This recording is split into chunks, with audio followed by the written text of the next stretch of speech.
Olá,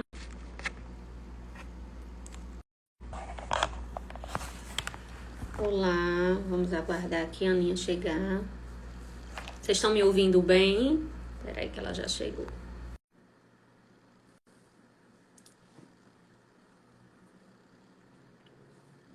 Olá, boa noite.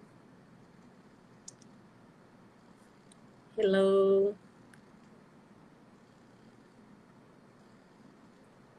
Oi, gente, boa noite. Estamos de volta aqui. Olá, agora sim voltou.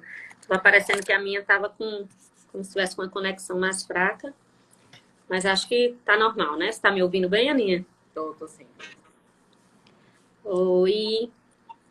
Estávamos há um tempinho aqui ausente, né? Para quem está chegando agora, deixa eu me apresentar e a Aninha se apresenta e a gente explica, né, Aninha, o motivo de termos voltado hoje aqui. Então, boa noite, pessoal. Eu sou Gleice, né? Sou Gleice Mello, sou nutricionista materno-infantil e junto com a Ana Lígia, né, a gente tem esse projeto voltado, né, com esse foco na questão da seletividade alimentar. Olha, temos convidado aqui diretamente de Portugal, só essa pausa aí. Oi, Adriele, boa noite. Que bom. Estamos internacionais agora. É, chiquérrima, minha filha. Então, sou Ana Lígia Bezerra, sou psicóloga, sou pedagoga por formação, né? Trabalho na terapia cognitiva comportamental, na abordagem da psicologia. Tenho uma especialização na TCC. Na TCC da infância e adolescência também. E sou coautora do livro O País das Emoções, aí, que está fazendo sucesso entre as crianças. É verdade.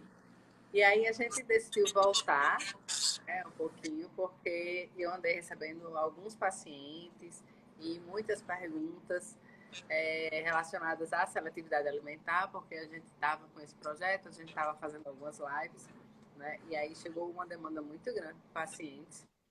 E aí eu conversei com o Gleice, porque nada melhor do que uma nutricionista para falar sobre seletividade alimentar. Então hoje a gente voltou aqui um pouquinho para um bate-papo sobre essa temática.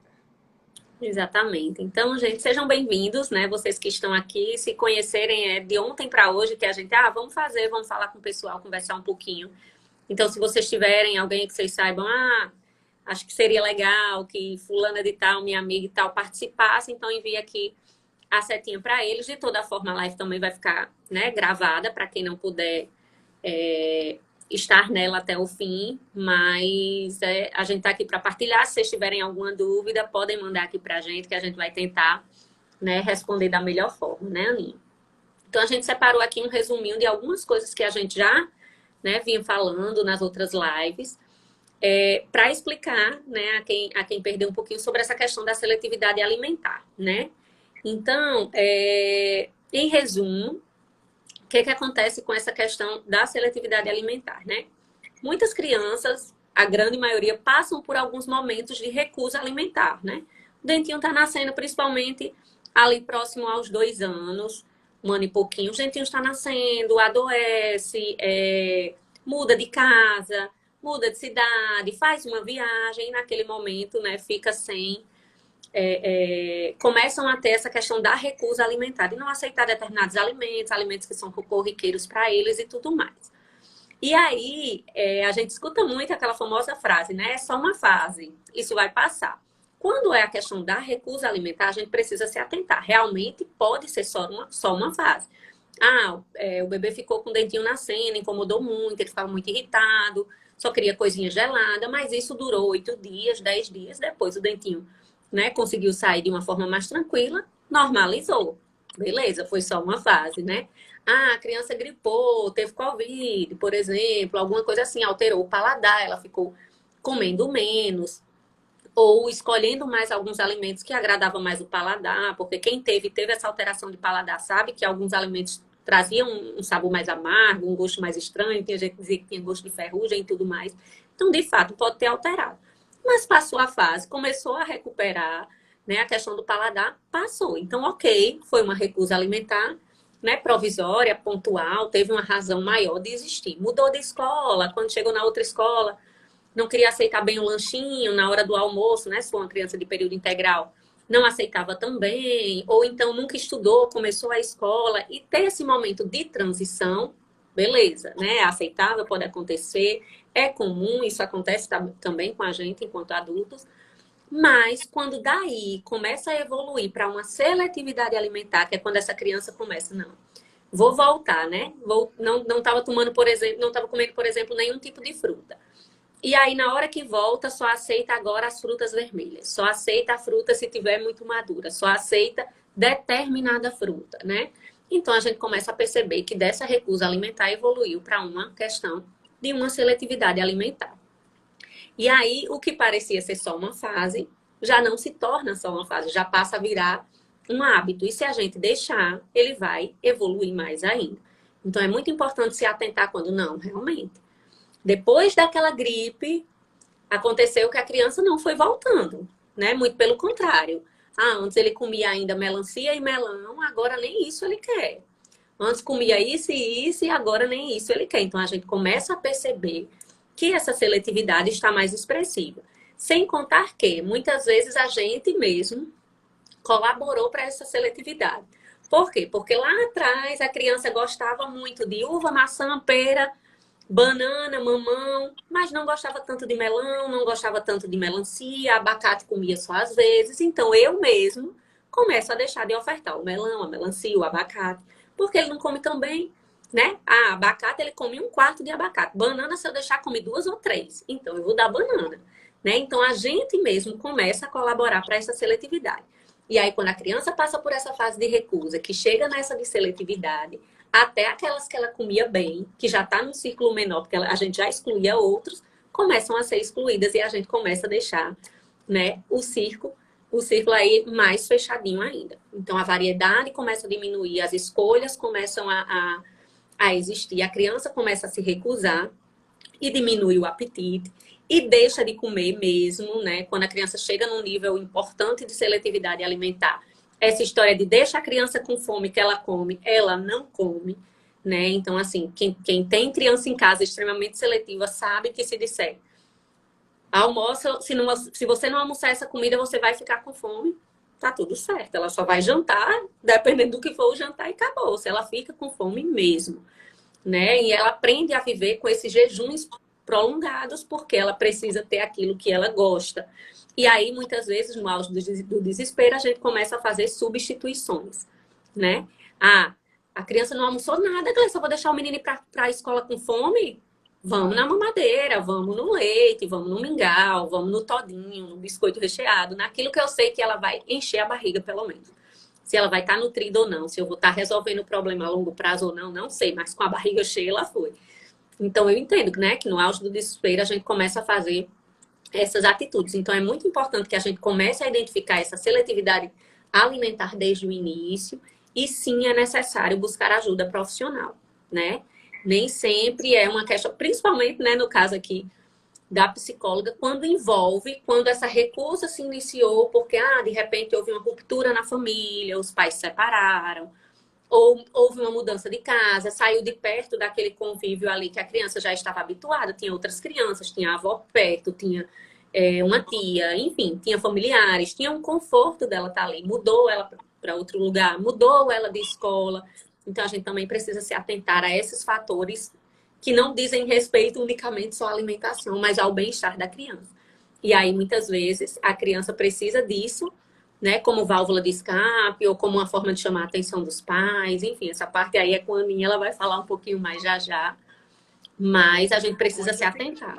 Sabe, Gleice, que essas pessoas que dizem assim, deixa com fome que vai comer, vai atrás, ou não tem filho, ou nunca passou por isso. Uhum. Porque mãe nunca vai deixar um filho com fome, porque ele não quer comer aquilo ali, e aí você não vai ofertar um leite, por exemplo. Uhum. Então, diz isso Acaba que nunca ofertando. passou pela situação. Exatamente. Exatamente. Então, acaba ofertando. exato. Então a gente precisa entender. Gleice, então é para eu deixar com fome? Você está dizendo que é para eu deixar com fome? Não. Não é para deixar a criança com fome. Então eu posso substituir? Não. Também não seria a solução, muito menos a longo prazo. Mas tem como a gente ir conversando, negociando. Se vir que, eu não tenho condições, Gleice, de deixar meu filho ir para a escola sem comer. Nem psicologicamente eu não consigo, eu não conseguiria. O que é que eu faço?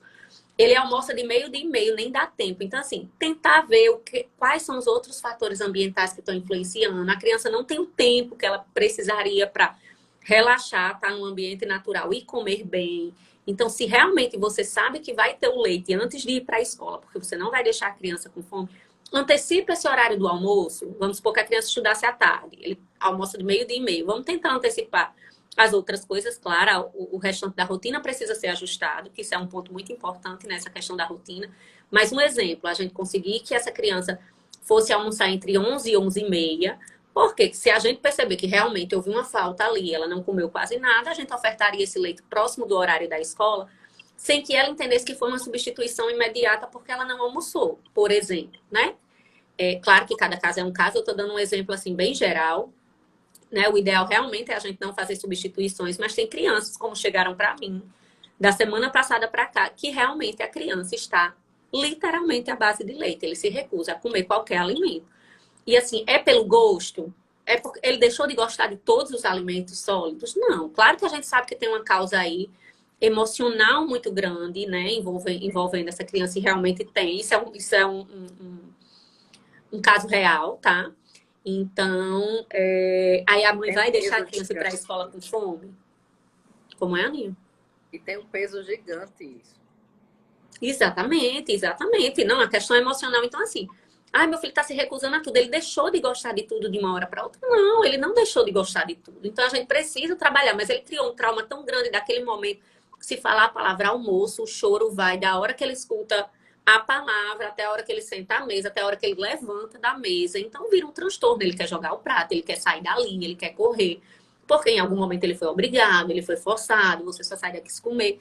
Então, assim, fora as outras questões que levaram ele a iniciar essa questão, né, da seletividade.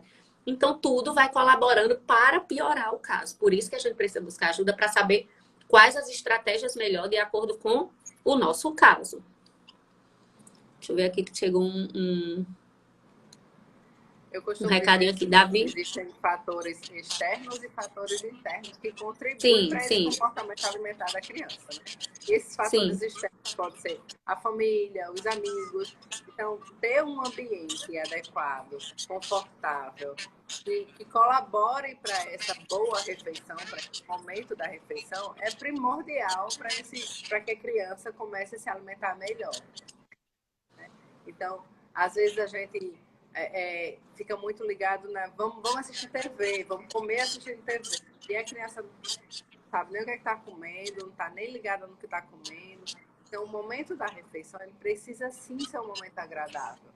Mas se a gente Uhum. for, até porque na televisão as propagandas de alimentos não são nada saudáveis, né? A gente só vê É. propaganda de fast food. Então, Uhum. é um fator externo, né? São as mídias, que influenciam também no comportamento alimentar. Não só da criança, mas quantas vezes a gente não está assistindo televisão, passa uma propaganda, sei lá, de um refrigerante com pipoca. Você fala, ai, que vontade de tomar um refrigerante desse bem geladinho. Então, Tava assim, nem com a criança pensando, né? não é diferente. Ou até mesmo os próprios desenhos, as séries, essas coisas, né? Que às vezes você tá ali naquela sequência, não tem propaganda, dependendo do tipo de canal. Mas dentro tá inserida ali a propaganda super, né? E ainda você ainda vê o seu personagem favorito comendo, né? Tem essa relação também, né, Aninha? Deixa eu ver aqui só uma perguntinha que chegou aqui. Davi gostava de sopa, da sopa do Brasil, mas aqui tem uma cultura de tomar sopa aguada, né? Para quem não tá entendendo, Driele está em Portugal. Antes do almoço. E ele não toma de jeito nenhum. Sim, essa sopa aguada antes do almoço. Teve um tempo que não queria ir à escola por causa da sopa. Pelo que eu tô entendendo, tem a sopa na, na escola também, né, Driele? Nesse caso, assim, totalmente compreensivo, né? Ele mudou esse ano para um outro país, é uma outra realidade. Então, nesse caso, Driele, a gente estaria ali num momento de recusa. Ele pode vir a gostar ou não, mas isso não quer dizer que ele seria uma criança seletiva porque não aceita essa sopa. Tranquilamente, eu também não ia gostar muito de uma sopinha aguada, não. Né? Assim, não é da nossa cultura daqui, a gente gosta de uma sopa mais rica, mais grossinha e tudo mais. Então, pode ser, né, uma recusa daquele alimento específico, por mais que seja um alimento super popular, que, né, faz parte muito do dia a dia aí e tudo mais. Então, bem tranquilo quanto a isso, né? Importante mostrar a ele que ele pode tomar ou não. Ó, filho, né? No dia que você quiser, sinta-se à vontade em provar, de repente ele gosta, né, com o tempo e tudo mais, mas sem ele ter aquela obrigação. Talvez pelo ritmo da escola tivesse aquela obrigação, senta todo mundo, toma todo mundo, e ele ficaria ali, né, naquela situação meio indelicada, quando eu levantar só o meu vai estar cheio ainda, todo mundo vai ter tomado. Isso também tem, né, pode ter essa influência, mas no geral, né, seria tranquilo se ele entender que ele pode tomar na hora que ele se sentir à vontade. Às vezes é até mais fácil quando a criança tem essa liberdade dela ter a curiosidade de provar, do que ela se sentir obrigada a provar aquela coisa esquisita aos olhos dela, inclusive. Porque bonita também não deve ser, não, viu, Adriana? Pelo que você está dizendo aí. Importante. A forma. A gente melhorou o som aí, eu vi que estão reclamando aí que o som tá ruim. Meu. Aqui para mim tá normal. Ele dá um ecozinho no início, mas depois tá normal. É muito importante a gente se atentar à forma como esses alimentos são ofertados, né? Então, o que é que a gente leva em consideração? Muitas vezes, os alimentos mais gostosos, né? Tá com ruído. Eu estou tentando ficar até mais perto aqui para ver se melhora, mas esses alimentos mais saborosos, que são mais calóricos normalmente, eles são ofertados nos momentos mais agradáveis, né? O que é que eu faço, gente? Tem algum ventilador aí ligado, alguma coisa assim, tem talvez? Deixa eu desligar para ver se melhora. O calorzinho tá tudo certo. Mas se melhorar, vocês me digam aí. E os alimentos, tipo vegetais, legumes, eles não são tão ofertados assim. E quando são, normalmente você vai comer, isso é importante, tem que comer. Então acaba que a criança já cria uma resistência logo de cara, porque, verdade, por motivos óbvios, né, não está sendo nada agradável. Então, isso a gente tem que a ficar associação vem de um momento, né? Na hora que eu passeio, quando eu passeio com os meus pais, que é super divertido no fim de semana, é quando eu lancho fora, é quando eu como fast food, né? Tudo mais. E na hora que tem vegetal, é a hora do almoço, aquela chatice, eu não tava nem com fome, tenho que ir comer, né? Porque tá na hora de ir pra escola, aquela agonia, aquela correria. Então, inclusive, isso, né, tem essa associação, essa conotação negativa também. Por isso que precisa ter essa orientação de ambiente, essa organização de ambiente, para que seja realmente um momento, ao menos, tranquilo. Ao menos sem uma obrigação, ao menos sem aquela coisa de você tem que comer até o fim, porque lá em casa é assim, a gente não pode estragar comida. Aí a gente faz o prato da criança, enche o prato, bota desse tamanho, e você vai ter que comer até o fim. Né? E a gente não se atenta aos sinais de saciedade e fome da criança. Inclusive aos nossos, porque se a gente for ver, por mais que, eu como muito bem, um exemplo, eu como muito bem feijão e arroz. Mas hoje eu não tô muito afim. Hoje eu tô com mais vontade de comer a proteína e a salada e tá tudo bem, né? Mas a criança come feijão, então eu boto todo dia o feijão e na mesma quantidade. E no dia que ela não come a quantidade toda que eu botei, eu já estranho. De repente foi só um dia que ela não estava tão afim do feijão. Isso não quer dizer que ela deixou de gostar. Então nem é interessante que a gente tire do prato porque ela passou aquela semana comendo menos. E nem que a gente obrigue ela a comer na mesma quantidade que ela vinha comendo, porque naquela semana ela não está com tanta vontade. Ou está muito repetitivo também, isso é importante a gente se atentar. Né? A gente tem uma infinidade de feijões, infinidade de leguminosas, aí só faço feijão preto. Porque ela ama feijão preto, e chega uma hora que nem a gente. O nosso papel é exatamente esse, de ofertar os alimentos. A gente não pode simplesmente, porque só como feijão preto, então agora eu só vou fazer o feijão preto porque só como feijão preto. Então, a gente precisa aprender a ofertar mais, sabe? Exato. Porque ela vai ter curiosidade de comer. E, gente, ofertar é diferente de obrigar. A gente precisa dividir essa responsabilidade, tá? A gente tem as nossas responsabilidades da oferta, mas a criança também tem a responsabilidade dela do quanto ela aguenta comer. A porção, ela que vai saber o que é que ela quem vai dizer. Ela quem vai dizer. Né? Principalmente nesse início. Então, quando essa relação de fome e saciedade está muito clara para a criança e para a família, Tem dias que ela vai comer mais, tem dias que ela vai comer menos.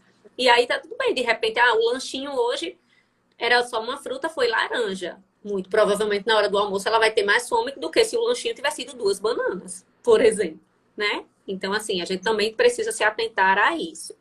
Eriama perguntou aqui em cima, esses bebês que mamam e bebês que tomam mamadeira, eu não entendi muito bem a pergunta, mas como eu conheço um pouquinho ela, eu acho que ela estava se referindo à questão do que eu disse, né? Que tem bebês que não querem almoçar e acabam tomando a mamadeira. E bebês que mamam, geralmente, né? Tem a questão da livre demanda, da amamentação.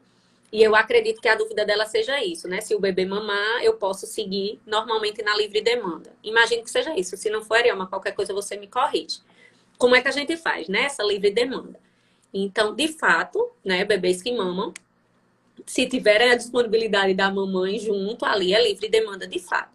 Porém, é muito importante que eu entenda que a livre demanda, né, esbarra um pouco naquele momento que eu preciso também que a criança conheça os alimentos sólidos, né? Então, assim como a fruta é saudável, a fruta é natural, ou de repente, dependendo da situação, um suquinho, alguma coisa assim, né? Se eu estou em um ambiente que foi só da fruta, é algo natural, mas que se eu der imediatamente antes do almoço, vai diminuir o apetite da criança, né? A fome da criança, assim como a gente é adulto. Antes do almoço eu tomo um copo deste tamanho de suco, de vitamina, de alguma coisa, né? Então, até de água mesmo, dependendo do perfil da pessoa. Eu, por exemplo, que sou, né? Que qualquer coisa é fácil de tirar meu apetite, porque meu estômago, eu imagino que seja, né? Menor, eu sou mais magrinha, então, se eu tomar um copão de água antes, vai interferir na minha saciedade. E aí, consequentemente, no meu apetite para aquele almoço. Então, se eu oferto o leite materno imediatamente antes do almoço, a gente vai entender que a criança vai estar mais saciada e não vai conseguir almoçar da mesma forma. E imediatamente depois, Gleice, eu posso? Pode, mas nem sempre deve, quando você começa a perceber que sua criança está se negando a almoçar porque ela quer mamar. Não é que a mamada está proibida, agora vai ser um relógio, vai ser cravado ali, eu tenho que esperar aquele tempo, não. Mas é interessante que você ensine a ela, assim como você ensinaria infinitas outras coisas, que o mamar tá ali, ele vai estar disponível para ela, ela vai poder mamar, mas naquele momento o importante é que ela tenha essa experiência com os alimentos do almocinho, por exemplo. E aí, ela realmente não almoçou, você tira ela da cadeirinha, se for na cadeirinha, né, o local que ela fica, descaracteriza aquele momento da refeição, leva para um banho, brinca um pouquinho, interte um pouquinho ali. Não é para deixar a criança com fome, mas assim, esse intervalo de tempo é 15 minutos, 20 minutos. A criança não tem uma precisão de quanto tempo foi. Mas na hora que eu tiro ela da cadeirinha e na mesa mesmo já amamento e tento voltar, não é comum que esse vai e volta flua bem. Tem famílias que dizem, não, Gleice, eu tiro, dou um pouquinho de mamãe, ela se acalma, porque estava estressada e tudo. Volto para a cadeirinha e ela come. Ok, que bom que funciona, mas não é o comum, não é o mais indicado, digamos assim, porque a criança vai ficar confusa com relação à saciedade. Não é o que é nutritivo, o que não é nutritivo, que o peito não é saudável, o peito é meu, eu dou a hora que eu quiser. Não é essa relação, tá? É da gente entender que para tudo existe um momento, né? Por mais que seja livre demanda, isso não significa dizer que seria 24 horas, porque naquele momento a criança já faz as demais refeições e ela precisa entender que as outras refeições também são importantes, né? E também vão ser saudáveis e também vai alimentar ela. Principalmente se a relação do mamar é para nutrir, não é só pelo carinho, não é só pelo cuidado. Então ela também precisa entender que vai existir, a partir dos 6 meses, outras fontes de nutrição também. Então precisa ter esse equilíbrio com relação ao que seria a livre demanda. Isso. Né, Aninha? Deixa eu ver aqui o que a gente ainda... Você falou que tinha chegado algumas perguntas para você. Era essa do leite materno e da questão da sopinha. Foi essas que eu identifiquei aqui. E também tinham vindo outras perguntas já, né? Quando eu coloquei que ia ter a live, o pessoal perguntou. Então, vamos conversar um pouquinho sobre elas, né? Hoje a nossa live era um pouco mais resumida mesmo. E aí, quem tiver mais alguma pergunta, tá, gente? O momento das perguntas. Eu acho que chegou a gente agora. poderia passar algumas dicas, né? Voltar à questão na hora da refeição, lembrar sempre que o exemplo ele é extremamente importante, Sim.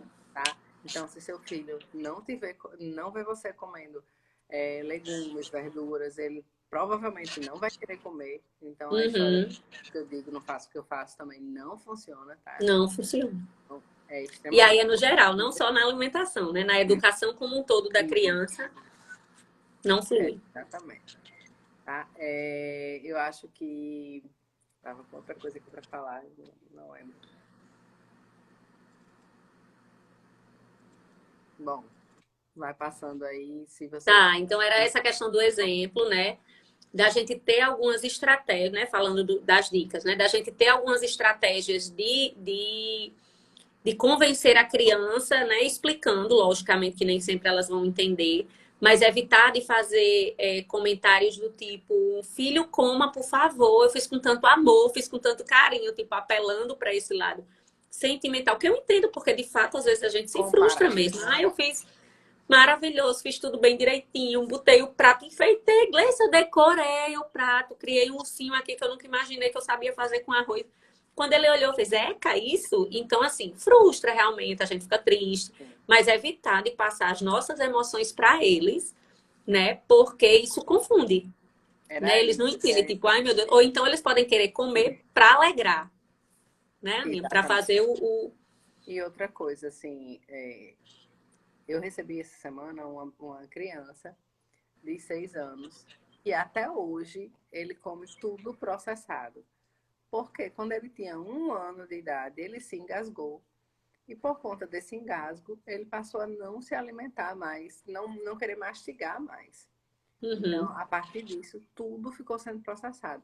E tudo é tão natural que seja assim, que ele já está com 6 anos e ainda come tudo processado, né?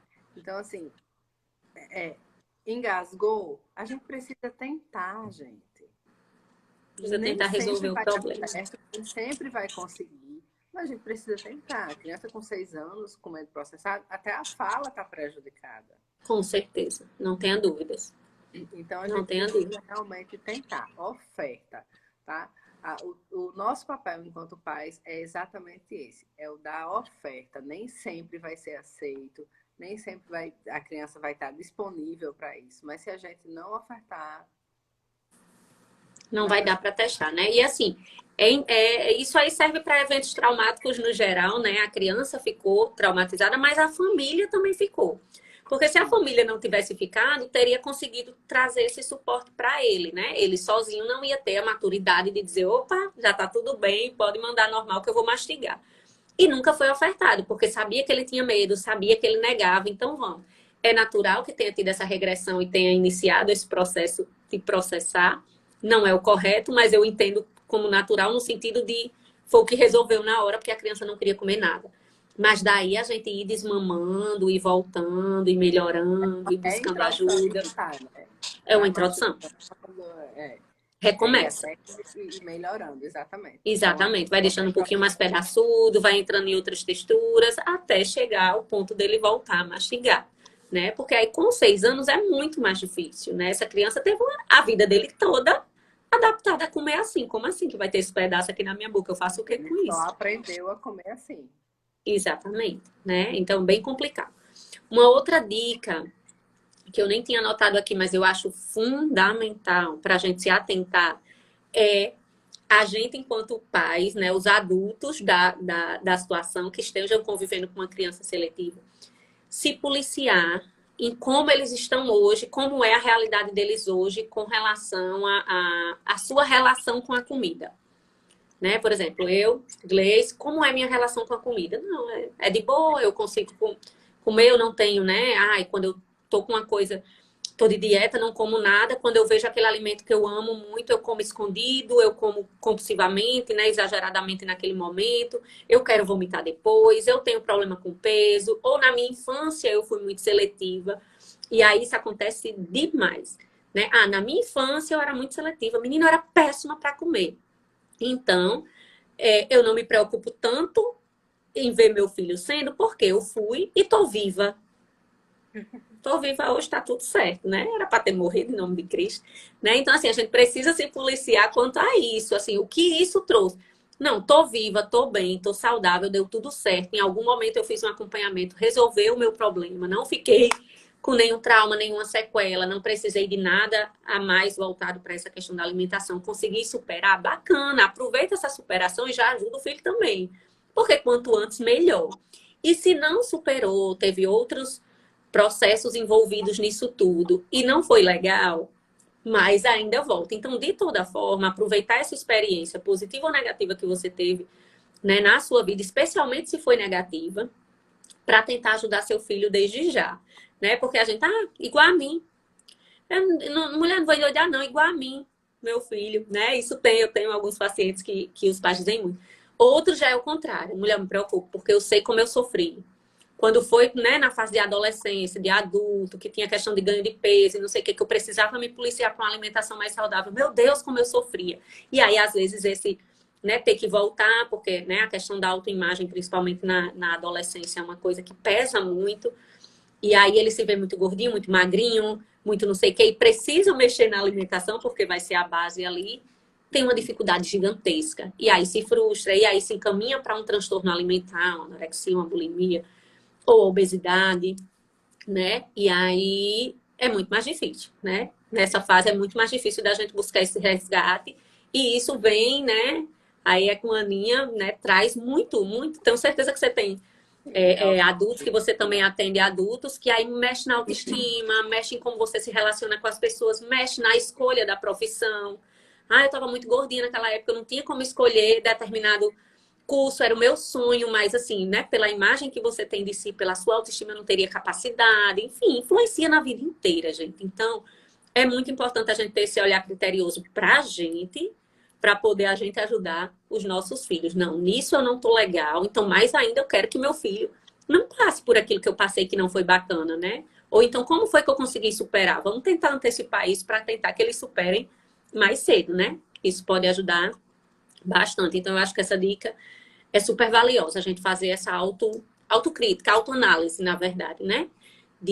Sem se culpar, tá, gente? Porque muitas vezes você foi fruto daquilo que era lhe ofertado, daquilo que seus pais acreditavam que era o melhor para vocês, de obrigar a comer porque, né, não vai ficar fraco, aquela coisa toda. Então, de repente, era pela ignorância mesmo da falta de conhecimento. Mas se hoje você tem essa oportunidade de ter, vamos tentar resgatar, né, o quanto antes isso, porque faz diferença. Faz diferença demais ao longo da vida, não só nessa fase da infância. Né, Aninha? A vida toda. Pois bora para as perguntas, que se deixar a gente fala aqui a noite toda. Deixa eu dizer aqui algumas perguntas que eu fiz. E aí você já vai respondendo, a gente vai, né, debatendo. Deixa eu ver aqui. É importante o acompanhamento multidisciplinar? Sempre. Em casos de seletividade, né? Logicamente que a gente está falando sobre esse tema, mas assim, é importante. Mas sempre. Porque, assim, como esse caso desse menino, né? Aí a gente precisa de uma ajuda do nutricionista, do fonoaudiólogo. Então, assim, é importantíssimo, porque uma pessoa só, um profissional só, ele vai tratar alguns pontos, mas não dá para tratar todos. Né? Por exemplo, com essa criança, eu estou trabalhando questões emocionais. Mas a gente sabe, eu já passei para a família, que ele vai precisar de um acompanhamento nutricional e fono. Tá? Pelo menos, né? Exatamente. Mas, se a gente não for trabalhando todo mundo junto, evolui em algumas coisas, mas não consegue evoluir em outras. Tá?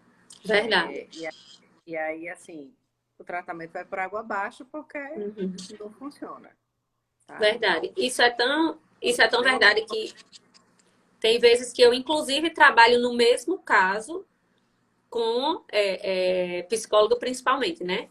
Por quê? Porque a gente identifica que ali não adianta eu fazer um cardápio lindo, maravilhoso, se a criança tem um pânico gigantesco de chegar próximo da mesa. Então, a gente vai precisar trabalhar o todo. Claro que eu vou trabalhar o alimento, a relação dele, do tocar, do cheirar, do sentir, do provar, até ele chegar a comer. Mas aquele momento precisa ser ressignificado. Ele precisa entender que ele não vai mais ficar amarrado num lugar, que ele não vai ficar mais obrigado, ele precisa entender, né, aceitar aquilo, tentar superar esse trauma que eu, né, dentro da minha competência da nutrição, não vou conseguir fazer. Então, obviamente que a gente precisa demais.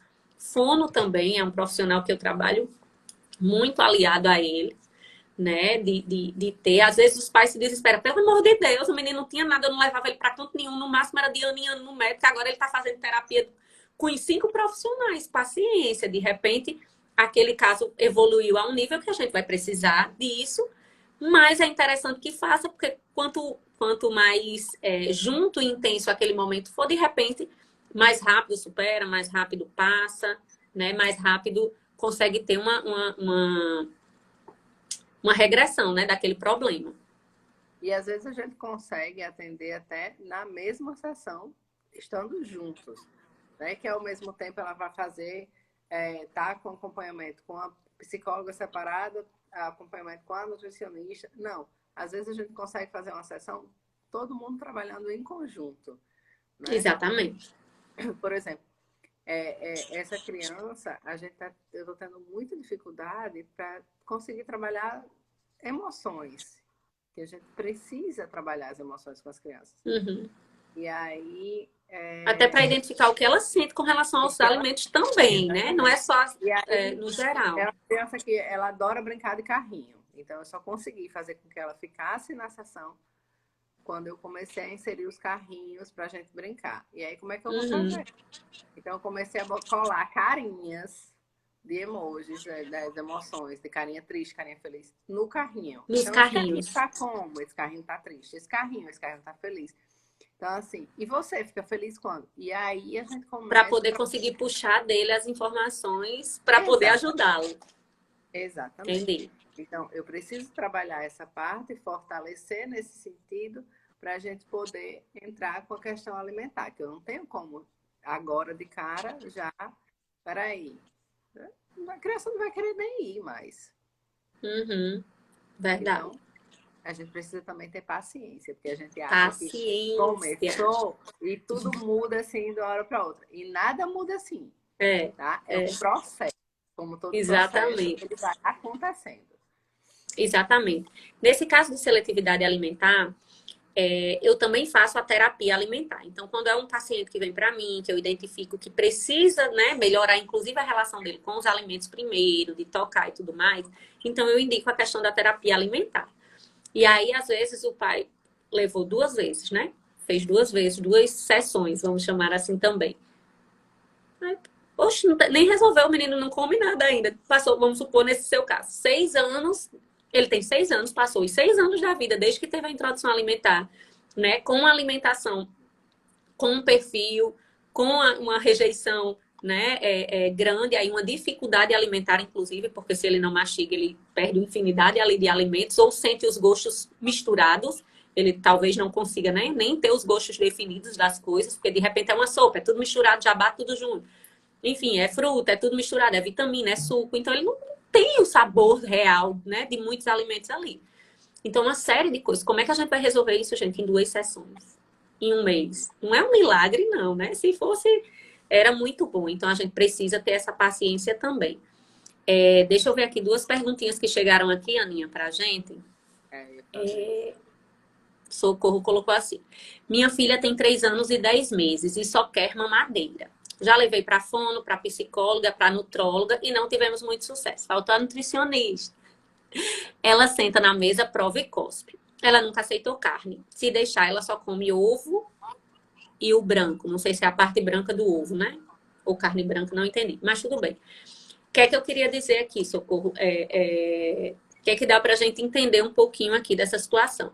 A gente precisa realmente avaliar cada caso, tá, gente? Assim, 80% das questões de seletividade alimentar são por questões comportamentais, né? Do ambiente, da história de vida, de como aquilo foi inserido na vida dela, né? De algumas falhas que existiram nesse processo como um todo, de uma fase que começou como recusa, se transformou em seletividade e evoluiu.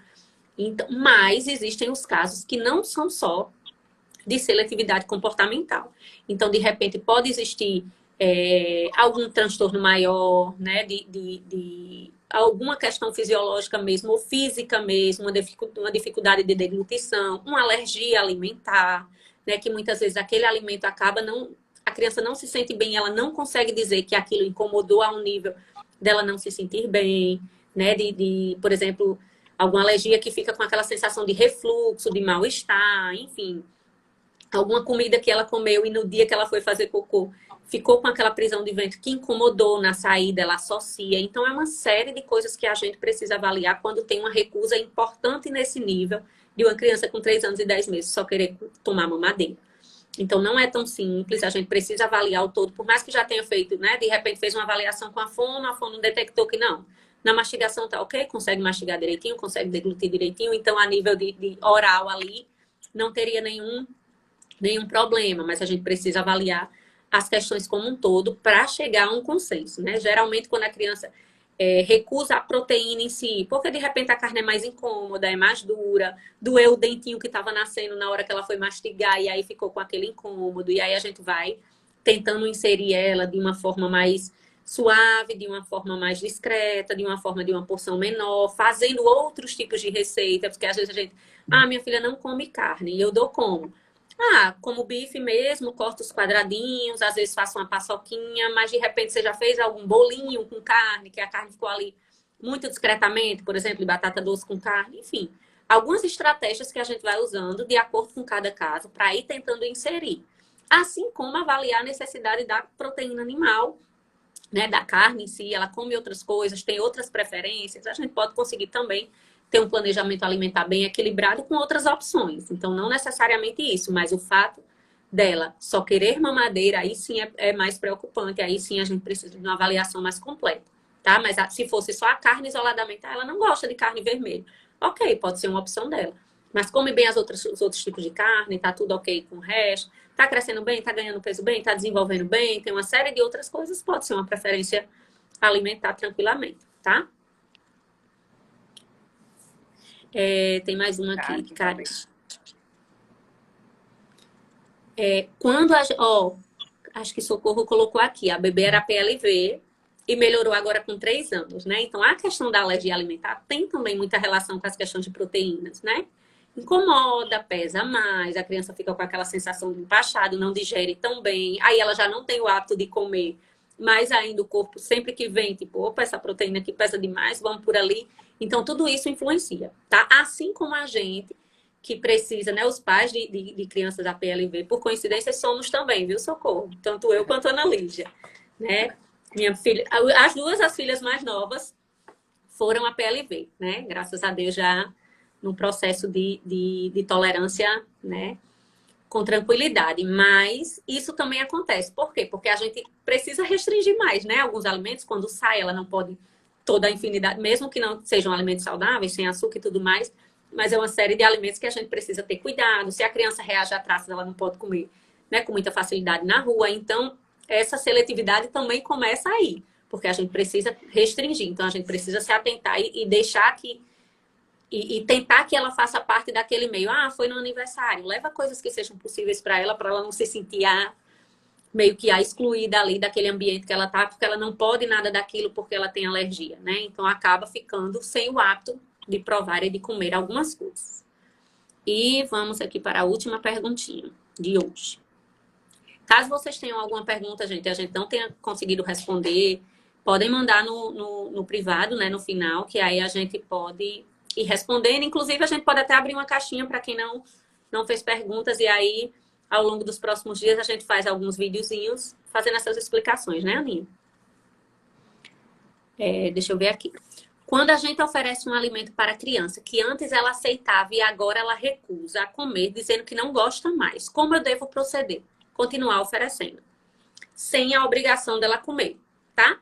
Então, por exemplo, a criança sempre comeu arroz com cenoura. Arroz refogado com cenoura, por exemplo. Cismou, agora só quer arroz branco. Você pode fazer o branco, se for o caso, e deixar lá um pouquinho do arroz com cenoura, ou a cenoura de outra forma. Ela raladinha crua, ela cozida, se tiver algum cortador, a faquinha faz ela cozidinha no vapor, deixa no formato de coração, faz um purê de cenoura, um purê de batata, por exemplo, inclui a cenoura, usa a cenoura em outras estratégias.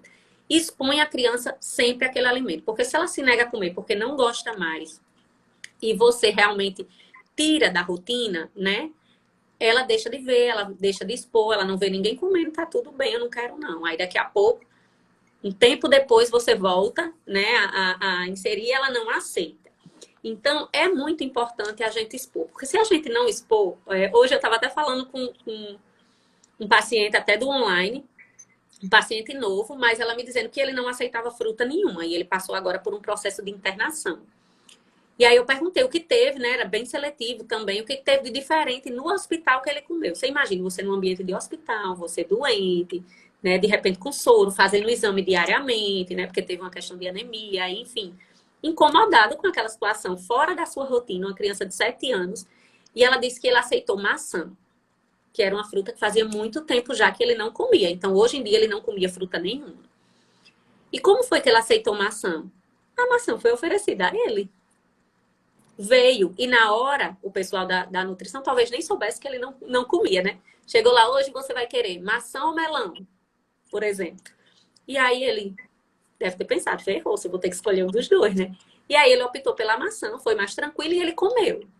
Era um alimento que ele comia há um tempo, então ele se sentiu mais confiante, não se sentiu na obrigação de comer, mas tipo assim, eu tenho que comer, né?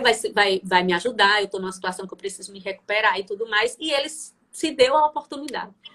Mas se fosse perguntar a ele, também você... teve uma opção de escolha aí, que é muito importante. Isso, muito. Mas aí o que é que acontece? Não foi dada uma escolha do zero. Por exemplo, o que que você quer lanchar? Quando que ele ia dizer a maçã? Nunca, né? Nem a gente. Você está numa situação ainda, inclusive, assim, que lhe favorece no sentido de o que eu pedi vão fazer, né? Porque, enfim, eu tô numa situação mais debilitada, o que eu pedi vão fazer para mim. Então, não era o hábito dele, não era o hábito ultimamente dele, principalmente. Ele não, por ele não comeria a fruta. Então, se você der uma escolha a uma criança que não tem maturidade para isso ainda, de escolher, você quer uma fruta ou um doce? Só se ela tiver, né, não gostar mesmo do doce. Mas é mais comum que ela opte por aquilo, ou industrializado ou um doce, ou uma fruta, por exemplo, né? As frutas variam muito o sabor.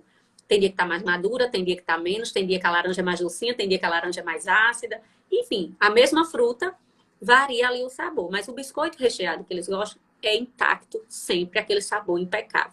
A Coca-Cola é sempre aquele sabor impecável. É diferente do suco, que se eu fizer vai ficar de um jeito, se você fizer vai ficar de outro, ou mais azedo, ou mais doce, ou mais sem açúcar, enfim. Né? Então, assim, varia muito. Mas os industrializados, eles têm essa perfeição do sabor ser único sempre. Então, você está confortável com aquilo. Então, dificilmente essa criança pediria uma maçã do nada. Quer maçã? Quer. Não vai. Ou então, escolha seu lanche, ele não ia dizer. Mas na hora que eu dou as opções, né? Então, muitas vezes a gente também tem essa capacidade de ajudar a conduzir, né? Essa maturidade até, porque a criança não vai ter isso sozinha. Então, muita atenção na hora das escolhas. É muito importante dar essa autonomia à criança, até para entender as preferências dela, mas sem deixar tudo na mão dela. Certo? Então, acho que era isso que a gente tinha para trazer hoje. Essa era a última pergunta que tinha aqui. Se alguém tiver, no final a gente vai deixar também a caixinha. E aí vocês vão perguntando, falando e tudo ao longo da mais. semana a gente vai respondendo. Isso, exatamente. Combinado, pessoal? Então, muito obrigada a todos que ficaram aqui. Tchau, Beijos tchau. e até a próxima.